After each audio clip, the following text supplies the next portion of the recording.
Bismillahirrahmanirrahim. Assalamualaikum warahmatullahi wabarakatuh. Alhamdulillahirabbil alamin wa bihi nasta'inu ala umuri dunya waddin wa ala alihi wa ashabi ajmain. Amma ba'du. Pertama-tama marilah kita panjatkan puji syukur kepada Yang Maha Ghafur, Allah Subhanahu wa taala. Allah yang telah menciptakan kita semuanya. Dengan diciptakan oleh Allah, kita berarti kita wajib mengikuti seluruh perintahnya dan menjauhi seluruh larangannya. Larangannya antara lain yang akan kita bahas tema kali ini adalah tentang perbuatan dolim atau dosa besar, terutama kepada orang tua dan kepada keluarga. Hadirin sekalian, secara jujur kalau kita lihat di Al-Hadid ayat 22 surat ke-57, masih ingat? Tadi saya baca itu dalam Al-Quran. A'udzubillahi minasyaitonirrajim. Bismillahirrahmanirrahim. Ma asaba min musibatin fil ardi wala fi anfusikum illa fi kitabin min qabli an tabarraha. Tidak ada atau tiada suatu bencana pun yang menimpa di bumi dan tidak pula pada dirimu sendiri, melainkan telah tertulis dalam kitab Lauhul Mahfuz sebelum kami menciptakannya. Ya Allah, ya Tuhan kami, ternyata kita ini sudah lama dipolak, dibentuk, diciptakan. Ternyata sudah ada catatan di Lauhul Mahfuz. Itulah sebabnya maka kita tidak boleh menyeleweng, tidak boleh, harus jujur, tidak boleh zalim. Yang menjadi pemikiran sekarang ada physical distancing, kaitan dengan masalah corona, kaitan dengan masalah virus, influenza, asma, panas dingin, encok, wabah, segala macamnya. Ini adalah akan merusak kepada tubuh manusia dan sekurang-kurangnya akan berpengaruh kepada diri seseorang.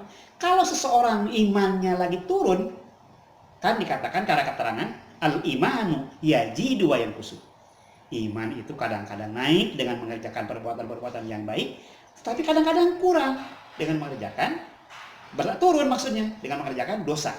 Nah, di antara lain tidak boleh ada yang namanya dolim, berdosa besar, tidak boleh. Anakku sekalian, teman-teman sekalian, kalau kita lihat bagaimana kalau kita menggunakan kesempatan ini untuk selalu menjunjung tinggi guru-guru kita, orang tua kita, senior-senior kita. Bapak tadi membaca beberapa kitab, dikatakan bahwa mereka yang disebut dengan guru, yang disebut dengan ulama, dikatakan di dalam surat Al-Fatir 28. A'udzubillahi minasyaitonirrajim. Innama yakhshallahu min ibadihil ulama.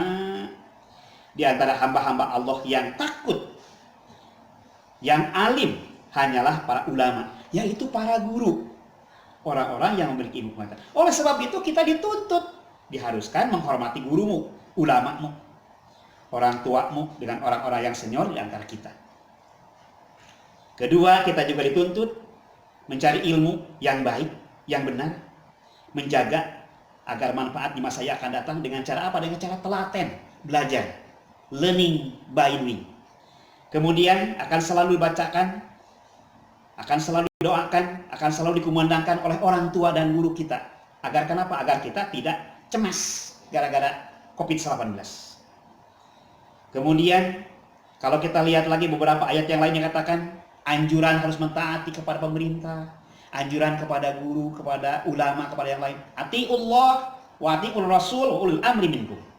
Sudah pada tahu, sudah pada jelas bahwa kita dianjurkan untuk mentaati kepada Allah, mentaati kepada Rasul, dan mentaati kepada pemerintah yang ada, yang memerintah negara kita. Selama itu baik dan benar, maka kita harus mentaati dengan sebaik-baiknya. Tidak diperkenankan kita, mentang-mentang kita ada di Indonesia, berkehendak melakukan diri sendiri, melakukan seenaknya dewe, termasuk orang yang frustasi. Orang yang frustasi itu biasanya perdekatan dengan sifatnya gelap hati. Kan dikatakan fi qulubihim maradun fazadahumullahu marada. Di dalam hati mereka semakin lama semakin genet-melet mah. Fazadahumullahu marada teh katutuplah hatina kitu kieu. Akhirnya terjadilah yang namanya jalan pintas, namanya bunuh diri. Ya Allah, tidak boleh kita bunuh diri. Bunuh diri itu adalah termasuk yang kategori dosa besar. Akan masuk neraka. Di dalam Al-Qur'an digambarkan la bi'sal mihad, seburuk-buruk sebuah tempat untuk mereka yang bunuh diri, atau wa bi'sal masyir, seburuk-buruk untuk kembali. Itulah sebabnya barangkali supaya kita tidak stres, kita diperkenankan oleh Allah harus berpikir dengan cara menjauhi sifat-sifat yang dolim tadi.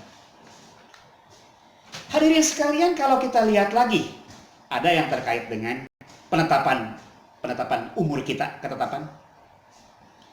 Dikatakan di dalam surat Al-Hadid kalau tidak salah, yaqulu qaddarallah maqadira qabla ay yakhluqas samawati wal arda bi khamsina alfas sana. Maaf, ternyata bukan Quran tetapi hadis. Allah telah menetapkan ukuran-ukuran. Kita lihat di komputernya. Takdirnya 500 tahun sebelum dia menciptakan langit dan bumi. Allahu Rabbi. Jadi ngait dengan yang tadi benar banget. Bahwa kita sudah dicetak sejak lama. Ditakdirkan umurnya sekian, usianya sekian. Maaf, umurnya usia sama. Segala macam udah ada konteksnya. Kemudian yang terkait masalah dosa besar. Dosa besar ini barangkali sering kita lalui dengan segampangan. Mengecek orang lain, menghina orang lain itu juga tidak boleh. Ini dikatakan di dalam surat Yunus ayat 44. A'udzubillahi minasyaitonirrajim. Bismillahirrahmanirrahim. Innallaha la yadlimun nasa syai'an. Maaf, innallaha la yadlimun nasa syai'an. Walakin nasa anfusahum yadlimun. Sesungguhnya Allah tidak berbuat dolim kepada manusia dengan virusnya, dengan alasan apapunnya, dengan segala macamnya. Akan tetapi manusia itulah sebenarnya yang berbuat dolim kepada dirinya sendiri. Anfusahum yadlimun, kepada diri sendiri. Kenapa tidak diberikan taufik dan hidayah? Kenapa tidak diberikan pencerahan? Kenapa tidak diberikan ilmu yang baik segala macam dalam dirinya? Mungkin jauh kepada agama. Orang-orang yang jauh kepada agama, insya Allah hidupnya tidak akan barokah, tidak akan mampu bertahan dengan baik. Itulah sebabnya kita kembali harus kepada agama. Saudara sekalian yang saya hormati, kalau kita kaitannya dengan dolim atau dosa-dosa besar, cara-cara mengurangi yang pertama, hargai karya orang lain. Bermuka manislah, hormati karya orang lain dengan sebaik-baiknya, dengan cara menyampaikan yang baik, yang bijaksana, segala macam. Caranya menghargai itu gampang. Bahwa itu Anda melakukan kesalahan segala macam, menegurnya yang baik dan benar. Bukankah di ayat lain dikatakan, ud'u ila sabili rabbika bil hikmah. Ajaklah mereka dengan cara bijaksana, dengan lemah lembut. Itu adalah salah, ini adalah benar. Tunjukkan yang benar adalah benar, yang salah adalah salah. Itu antara lain cara-cara mengurangi dosanya. Yang kedua, bila perlu berikan pujian bahwa ia berhasil, bernilai luhur, agung, dan menginspirasi, dipuji-puji segala macam, tapi arahkan kepada hal-hal yang sifatnya baik dan benar. Seperti nomor kedua. Ketika berikan hadiah kepada partner, kepada anak-anak kita, teman-teman kita, apabila untuk mengurangi stres. Katakan, oh ini sudah benar, ini ada yang salah. Kemudian tidak boleh iri hati, sirik pidik terhadap orang lain, dilarang mengambil hak orang lain. Seperti pada ayat yang sering Bapak sampaikan, ta'awanu alal birri, tolong menolonglah Anda alal birri, alal birrun, dalam hal kebaikan. Tapi tidak diperkenankan kalau kita tolong menolong di luar kebaikan. Alkisah diceritakan di dalam salah satu sejarah. Seorang pemuda yang durhaka, yang dolim menurut pemahaman ibunya kepada orang tua. Padahal ia seorang pemuda yang taat beribadah. Biasanya ia tidak terpisah dengan Rasulullah. Rasulullah pergi ke A, ke B, ke C, ikut, termasuk sholat yang paling taat. Tetapi sangat sayang, karena dia melakukan kegiatan yang salah kaprah. Kenapa salah kaprah? Ke satu saat, karena ibunya rindu kepada anaknya, ditinggali. Kamana ari si Jures? Tahu-tahu ayah di masjid, ke sholat sunat gitu. Lalu dipanggil, Jures, seperti lu kali, itu dipanggil, nyangutnya segala macam. Ibunya marah, ibunya tersinggung. Dan ingat, pada waktu itu kan sholat wajib, sholat sunnah. Tapi Jirod ingin mempertahankan, ingin konsentrasi. Ibunya marah, kemudian singkat cerita, mengadu kepada masyarakat bahwa anaknya itu ahli ibadah, tapi ternyata menyinggung perasaan ibunya. Ibunya sedikit, ngaran teh cerik balilihan. Cerik balilihan teh barangkali ada sakit hati tersinggung oleh anaknya. Akhirnya masyarakat terpancing oleh aduan ibunya bahwa si Junaid adalah orang yang taat beribadah tapi tidak menghargai kepada ibu. Ibu sakit hati. Apa yang terjadi akhirnya?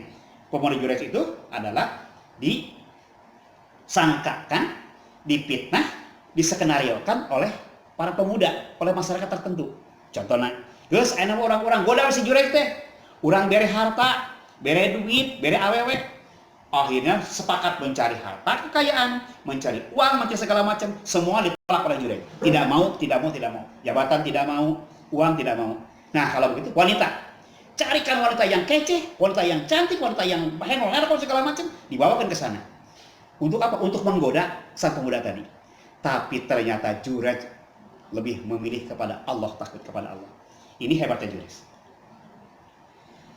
Si oknum masyarakat menurut sejarah itu ternyata terus-terusan berusaha karena sayang kepada pengaduan dari ibunya. Lalu akhirnya ngabujuklah seorang wanita, dibayarlah seorang wanita. Nih, kamu berangkat ke masjid, godain si Jurej segala macam. Akhirnya datang ke masjid, buka-buka baju, buka segala macam, mendekati, megang-megang kepala si Jurej segala macam agar terangsang melakukan perzinahan. Tapi alhamdulillah Jurej tidak mau melakukan perzinahan. Karena merasa malu, satu kali, dua kali ditolak terus. Oleh siapa? Oleh pemuda tadi. Si pemuda itu ternyata tidak bisa diganggu gugat, beribadah terus-terusan. Akhirnya perempuan yang malu, karena dia malu, udah dikasih upah, udah dikasih duit segala macam, akhirnya dia pergi ke tetangga sebelah. Ada di sana tukang ingon-ingon, ngangon domba segala macam. Dia melakukan perzinahan, dengan harapan nanti kalau sudah hamil segala macam, erek diteuleuhkeun teu kasih Jurej. Ka sahabat pemuda yang namanya Jurej tadi gitu. Bongan saya sakit hati. Ini komitmen dengan masyarakat yang tidak baik, masyarakat orang tertentu di sana. Kenapa? Alasannya karena sakit hati, kasihan melihat ibunya. Setelah itu terjadi, maka tidak lama kemudian si Jurej itu tersandung permasalahan. Singkat kata, pagi dan siang itu si wanita hamil terus-terusan mempropagandakan, saya ini wanita cantik, saya dihamili oleh yang taat beribadah. Siapa namanya? Jurej. Masa dengan Jurej? Jurej itu taat beribadah, sholatnya terus-terusan, selalu berada dalam lingkungan Rasulullah Sallallahu Alaihi Wasallam. Jadi dekat-dekat kepada surga. Iya, tapi buktinya ini kami hamil. Bener kamu bener. Akhirnya semua masyarakat, lamun cek urang mandek dan orang diarak segala macam. Akhirnya menangislah si Jurej tadi. Si wanita ketawa-ketawa, dibalas oleh dia. Lebongan imannya tidak merubah. Ini hebat iman kepada seseorang. Singkat cerita, kata dia, saya tidak pernah menghamili, saya tidak pernah berzina segala macam, selalu ada di masjid. Karena tekanannya amat sangat tinggi, akhirnya terjadilah yang disebut dengan demonstrasi besar-besaran. Setelah itu, pertemuan antara tokoh masyarakat dengan si Jurej tadi dan kelompoknya di sidang. Baik kalau begitu, di situ nuduh kepada kami pun akan bertahan. Mari kita buktikan. Tunggu dari sekarang. Dari hari ini ke depan, insya Allah itu akan segera melahirkan. Nanti tanya bayinya, periksa. Namun mau memakai ahli modern, periksa darah dan segala macam. Tes DNA, bagaimana cara tes DNA itu. Akhirnya lahirlah seorang bayi. Dengan seizin Allah, bahwa Nabi Isa waktu kecil kan ada keajaiban. Dengan seizin Allah, si wanita yang nakal tadi yang dihamili oleh penggembala kambing itu melahirkan bayi. Lalu ditanya dengan izin Allah, siapa sebenarnya yang menghamili ibu kamu? Tunjukkan, biar orang lain tahu segala macam. Apakah kami atau yang lain gitu? Si bayi langsung menjawab ngomong, sebenarnya wahai yang lain yang ada di sana. Ia menjawab, yang menghamili ternyata bukan Jurej, tapi adalah seorang penggembala kambing di desa sebelah. Kenapa? Ibu kami merasa sakit untuk menggoda Anda segala macam.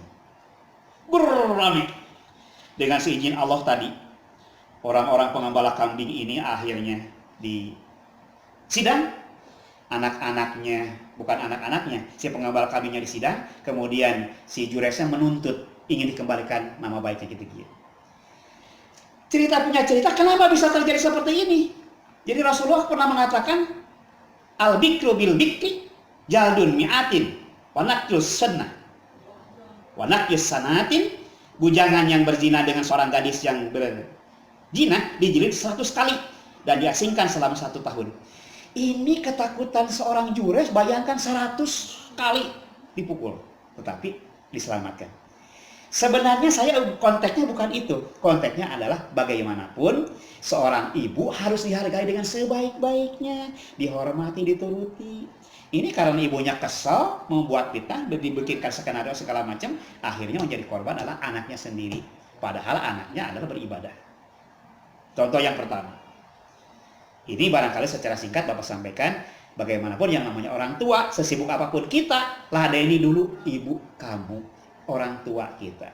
Ini barangkali secukil kisah-kisah yang Bapak dapatkan di dalam buku-buku sejarah. Terima kasih. Assalamualaikum warahmatullahi wabarakatuh.